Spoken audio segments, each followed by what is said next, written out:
बिस्मिल्लाहिर्रहमानिर्रहीम। Dear students, आज हमारा टॉपिक है वर्क डन। वर्क डन दो तरह से हो सकता है।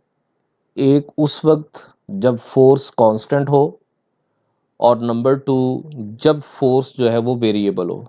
तो हम ये दोनों पॉइंट्स लिख लेते हैं। Number one, work done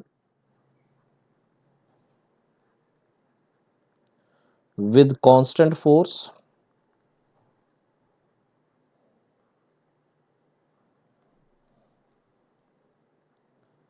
number two, work done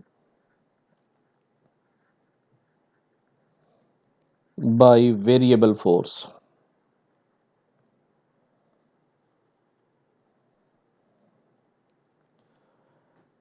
सबसे पहले हम work done by constant force जो है इसको डिस्कस करते हैं। वर्क डन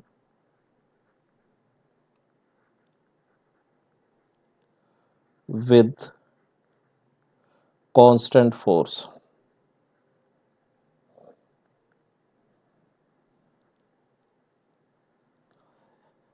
सपोज करें कि आपके पास एक ऑब्जेक्ट है, ये वाला ऑब्जेक्ट है, ये ए पॉइंट के ऊपर है, और आप इसको मूव करवाना चाह रहे हैं इस पॉइंट बी तक। इस फोर्स के ऊपर, इस ऑब्जेक्ट के ऊपर एक फोर्स एक्ट कर रही है, वो फोर्स है एफ। उस फोर्स ने डिस्प्लेसमेंट के साथ एंगल बनाया हुआ है थीटा। ये एंगल थीटा के बराबर है। डिस्प्लेसमेंट है ए से बी की डायरेक्शन में, ए से बी तक जो है वो डिस्प्लेसमेंट है। अब जो वर्क डन है वो इक्वल होगा फोर्स का वो कंपोनेंट जो डिस्प्लेसमेंट की डायरेक्शन में है। मैं इस फोर्स एफ को रिजॉल्व करने लगा हूं इनटू इट्स कंपोनेंट। तो आप ये देखेंगे कि ये वाला जो कंपोनेंट है, ये कंपोनेंट बनेगा एफ कॉस थीटा, और जो इसका वर्टिकल कंपोनेंट है ये है एफ साइन थीटा। फोर्स का सिर्फ ये वाला कंपोनेंट एफ कॉस थीटा इस ऑब्जेक्ट को ए पॉइंट से मूव करवा के बी पॉइंट पर ले जाएगा। लिहाजा ये फोर्स का कंपोनेंट रिस्पॉन्सिबल है इस बॉडी के अंदर वर्क डन करने के लिए। So work done is equals to magnitude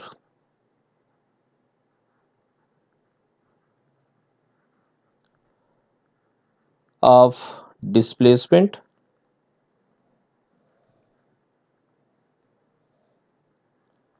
and component of force along displacement। अब मैथमेटिकली अगर आप इसको लिखना चाहें तो आप यूँ लिख सकते हैं, फोर्स का कंपोनेंट जो डिस्प्लेसमेंट की डायरेक्शन में है वो है एफ कॉस थीटा, और डिस्प्लेसमेंट का मैग्नीट्यूड डी है। अगर आप इसको लिखना चाहें तो आप इसको यूं भी लिख सकते हैं, ये बेसिकली एफ डॉट डी के बराबर है। ये डॉट प्रोडक्ट है फोर्स और डिस्प्लेसमेंट का। अब हम देखते हैं कि अगर फोर्स हमें कंपोनेंट्स की फॉर्म में गिवन हो, if force is equals to F1I plus F2J plus F3K, और डिस्प्लेसमेंट हो D1I D2J D3K, यानी मैंने स्पेस के अंदर डिस्प्लेसमेंट भी ली, उसके तीन कंपोनेंट्स ले लिए, और फोर्स के भी तीन कंपोनेंट्स ले लिए। अब अगर आपने वर्क डन कैलकुलेट करना हो तो वो इन दोनों के डॉट प्रोडक्ट के बराबर होगा, वो होगा F1D1। वर्क डन इक्वल होगा F1D1 plus F2D2 plus F3D3। आप देख रहे हैं कि वर्क डन में जब हम डॉट प्रोडक्ट कैलकुलेट करते हैं तो इसमें आई कंपोनेंट आई से मल्टीप्लाई हो रहा है, जे कंपोनेंट जे से मल्टीप्लाई हो रहा है, के कंपोनेंट के से मल्टीप्लाई हो रहा है। तो ये वर्क डन हम इस तरीके से कैलकुलेट करते हैं जब फोर्स जो है वो कांस्टेंट हो।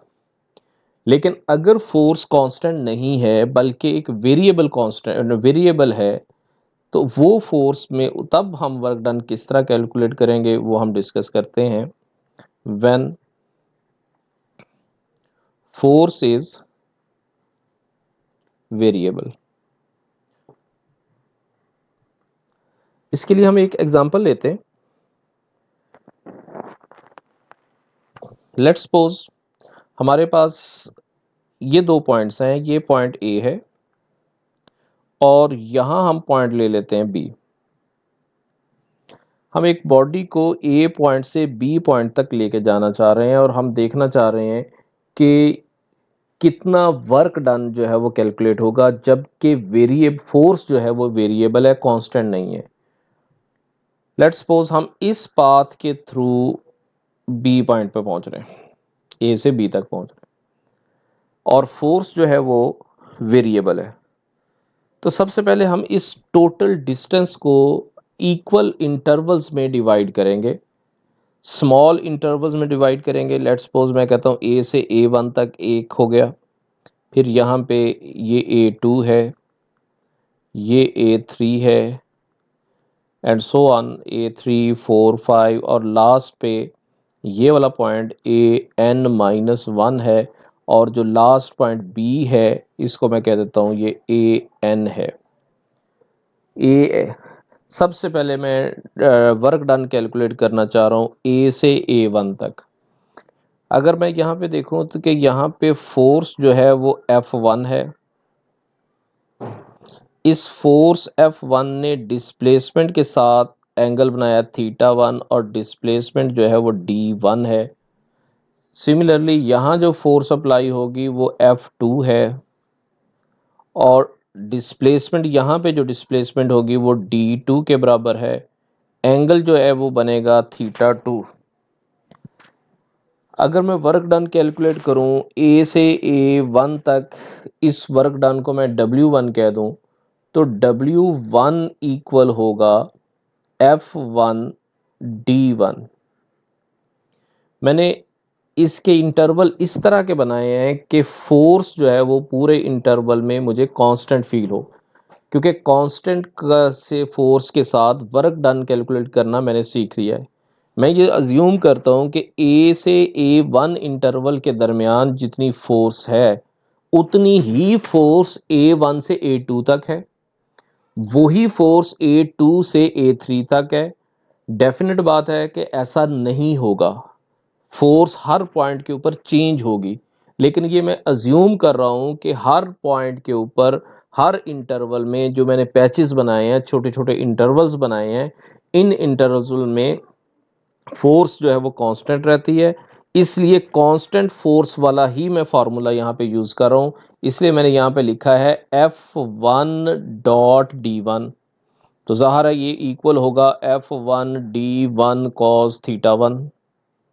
अगर मैं सेकेंड इंटरवल का वर्क डन कैलकुलेट करूँ W2, वो इक्वल होगा F2 डॉट D2। वो इक्वल होगा F2 D2 cos θ2, या θ1 है या θ2 है एंड सो ऑन। अब आप देखेंगे अगर मैं लास्ट इंटरवल का वर्क डन कैलकुलेट करूं तो इसी के लिहाज से वो बन जाएगा Fn.Dn।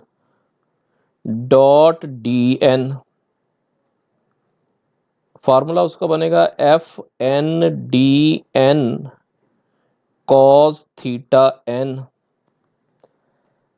अगर मैं टोटल वर्क डन कैलकुलेट करूं, total work done from A to B,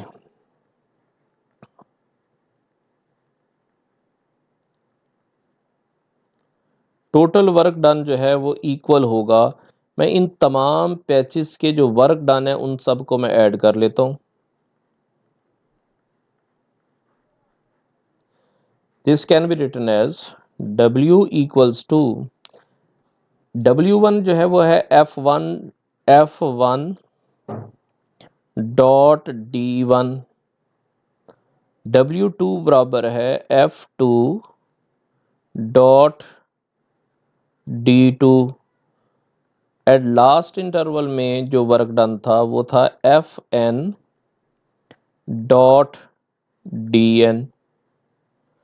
मैं चाहूं तो इसको समेशन की फॉर्म में भी लिख सकता हूं। मैं लिख सकता हूं कि समेशन Fi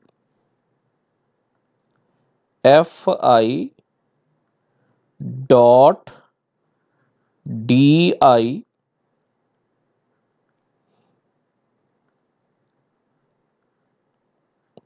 और I की वेरिएशन दे दूं, I varies from 1 to n। इसका क्या मतलब बना? इसका मतलब ये बना कि अगर I की वैल्यू 1 हो तो ये बनेगा F1 D1, तो ये पहली टर्म आ जाएगी। इस समेशन की वजह से प्लस आ जाएगा। I की वैल्यू 2 करेंगे तो F2 डॉट D2 आ जाएगा, समेशन की वजह से प्लस आ जाएगा, and so on. Last term कौन सी है? n, Fn dot Dn। अब आप ये देखें कि हमने छोटे छोटे इंटरवल्स बनाए, उन इंटरवल्स के अंदर हमने फोर्स को कांस्टेंट कंसिडर किया। अगर ये नंबर ऑफ इंटरवल्स जो हैं वो बहुत ज़्यादा हो जाएं, आप जितने ज़्यादा से ज़्यादा इंटरवल बना सकते हैं बना दें, उतनी ही फोर्स जो है वो कांस्टेंट आपको फील होगी। अगर मैं इसको इस फॉर्म में लिख दूं, मैं लिख देता हूं limit n approaches to infinite, I varies from 1 to n, summation f dot d F I dot D I, और आई की वेरिएशन मैंने दी है 1 से n, और यहाँ लिमिट मैंने अप्लाई कर दी कि F limit n approaches to infinity. तो अब आप ये देखें कि ये जो पॉइंट ए से बी तक है, जो हमने ग्राफ बनाया, पॉइंट ए से बी तक जब आपने नंबर ऑफ इंटरवल्स को इन्फिनिट कर दिया तो हर पॉइंट इटसेल्फ एक इंटरवल बन जाएगा। जब हर पॉइंट एक इंटरवल बन जाएगा तो उस पॉइंट के ऊपर जो फोर्स होगी और उसके बिल्कुल नेबरिंग पॉइंट के ऊपर जो फोर्स होगी वो फोर्स कांस्टेंट ही कंसीडर होगी। इसलिए समेशन के साथ जब आप लिमिट अप्लाई कर दी और लिमिट भी n अप्रोचेस टू इन्फिनिट हुई, तो अब यही जो है वो समेशन में नहीं रहेगा, बल्कि अब ये इंटीग्रल में कन्वर्ट हो जाएगा फ्रॉम a टू b। ये बन जाएगा F फोर्स डॉट डी। तो ये डिस्प्लेसमेंट इंटीग्रल की फॉर्म में आ जाएगा जब आप हर पॉइंट को उसमें शामिल कर देंगे। तो अब हम इसको बकायदा डिफाइन करने लगे हैं कि अगर फोर्स वेरिएबल हो और उसको हमने डेफिनेट इंटीग्रल से सॉल्व करना हो तो उस पे वर्क डन की डेफिनेशन क्या होगी। तो ये बेसिकली आपको उसकी बेस मैंने समझाई है कि वर्क डन जब कन्वर्ट होगा डेफिनेट इंटीग्रल में तो वो कैसा होगा। अब ये डेफिनेशन देखिएगा, work done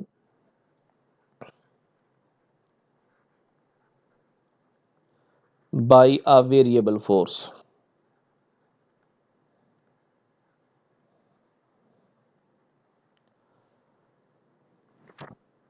The work done by a variable force, work done by a variable force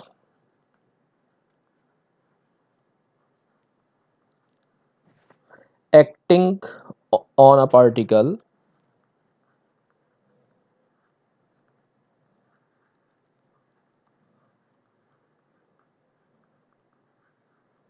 acting on a particle which undergoes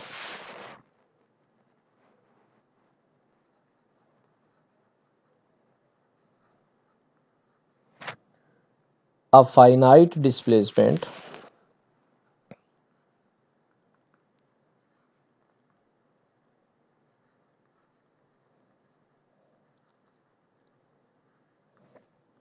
from point P1, और ज़ाहिर जो पॉइंट होगा ओरिजिन के लिहाज से उसका कोई ना कोई पोजीशन वेक्टर होगा। मैं कहता हूँ वो पोजीशन वेक्टर जो है वो R1 है, एंड P1 से P2 तक, और P2 का जो पोजीशन वेक्टर होगा with respect to some origin वो R2 होगा, इज गिवन बाय,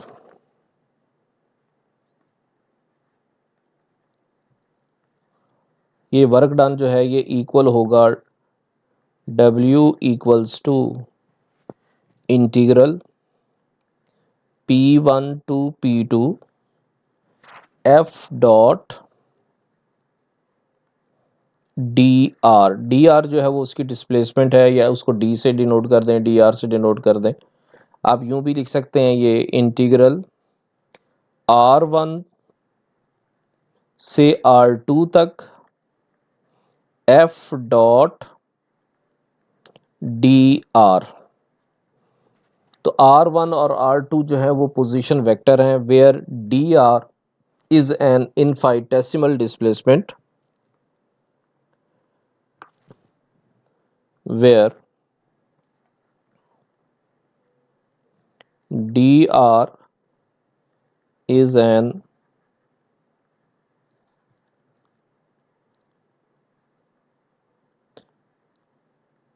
बहुत स्मॉल डिस्प्लेसमेंट है।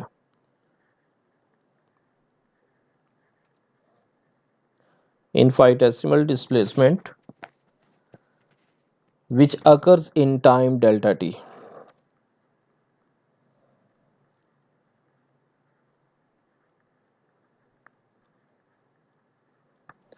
delta t is very small interval of time. उस स्मॉल इंटरवल ऑफ टाइम में जो डिस्प्लेसमेंट बन रही है फोर्स एफ की वजह से वो डी आर है।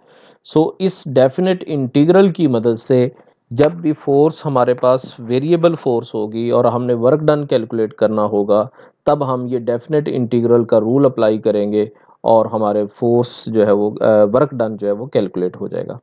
अब हम नेक्स्ट वीडियो में इसका एक क्वेश्चन सॉल्व करेंगे जिससे हमें पता चल जाएगा कि वर्क डन वेरिएबल फोर्स के साथ कैसे कैलकुलेट करते हैं।